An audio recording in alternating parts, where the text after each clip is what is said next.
Welcome again. It's May 2016. I'm Dadhichi and it's great to have you here. And this month is an introduction to the 12 signs readings. I thought I'd talk a little bit about relationship. And this is really, in my experience of 35 years in astrology, the most significant question or issue for people that come to me. And as well as being the most desirable, it is in fact the most complex. And the reason for that, I believe, is because most people haven't yet quite established a relationship with something that's more important than another person, and that is with themselves. So astrology is primarily about the relationship you have with yourself, how well you feel about yourself, how secure you are in yourself, and with that, the opportunity to move into relationship with another person. Now let's take that as a given, but when it comes to dealing with relationships with other people, astrology has quite a few different ways of looking at whether or not you're compatible or not with that person.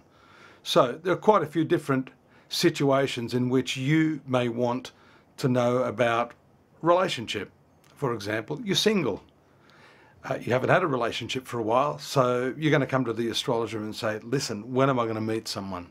So in that situation, astrology can tell you the likely cycles that will play out and when the opportunities are going to be there for you to meet your soulmate. On the other hand, you may already be in a relationship. That could be someone you've just met. So that burning question is, wow, I'm really attracted to this person.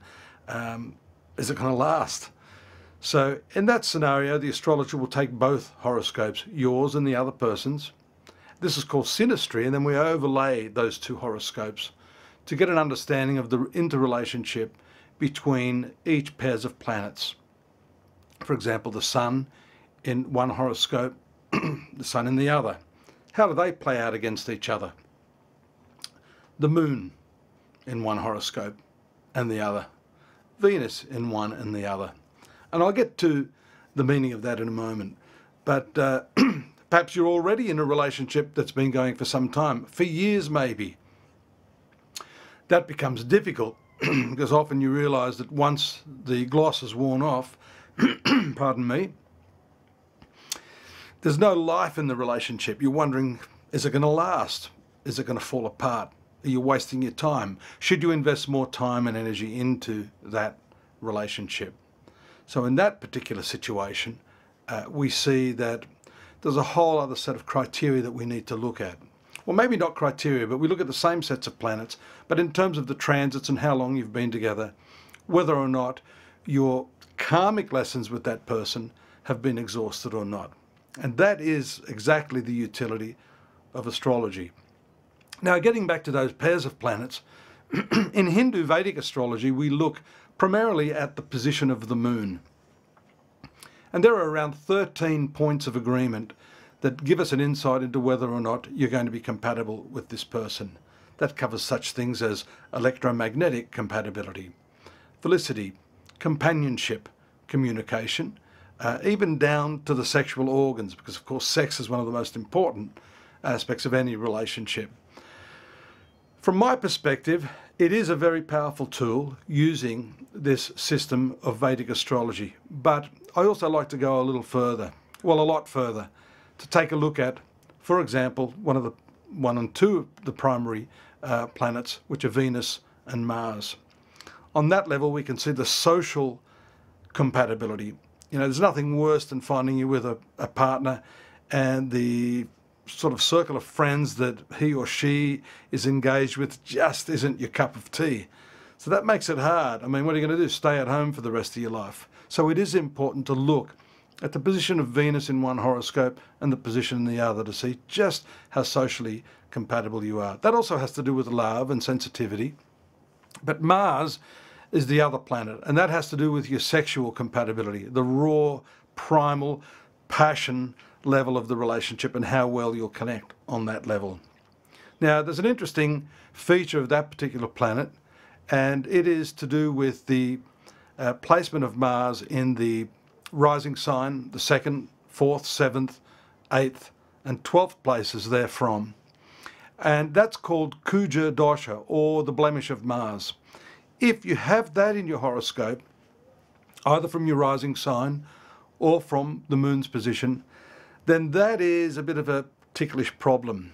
However, the ancient sages have said there's a way out. There is a back door on that one. But it is critical to look at your partner's horoscope or the would-be partner's horoscope to see whether or not that person also has Mars in one of those placements. If that's in fact the case, then you're lucky, because it means it cancels out that blemish, and the two of you, at least on this point of agreement, are likely to get on. If, on the other hand, you don't have that blemish in both the horoscopes, that can be one of the problems that you'll be presented with throughout the life of the relationship. Then there are other aspects, of course. We need to look at the position of the moon for sensitivity, nurturing, mothering, caring, compassion. We have Jupiter, which will talk to us about your philosophical compatibility. That also is very, very important to some of you, right? You want to know that your philosophical views, your belief systems are going to gel with that of your partners. In fact, I've known of people who are Hindus and Muslims in the same family. They're very strict on either side. It's not just you and your partner that may be able to agree, but you've got the families to contend with, and that can sometimes be hell on earth. So, yep, there's a lot to look at there. On top of that, we've got to see the cycles that are going on in each of the horoscopes to see whether at this point in time these incompatibilities may simply be a temporary thing that you're going through.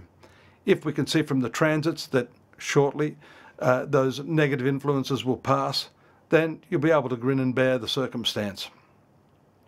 If you're looking at finding out more about your relationship, I do invite you to visit our site, astrology.com.au. Send me an email here, and I'm more than happy to help you make heads or tails of where you're at in your relationship.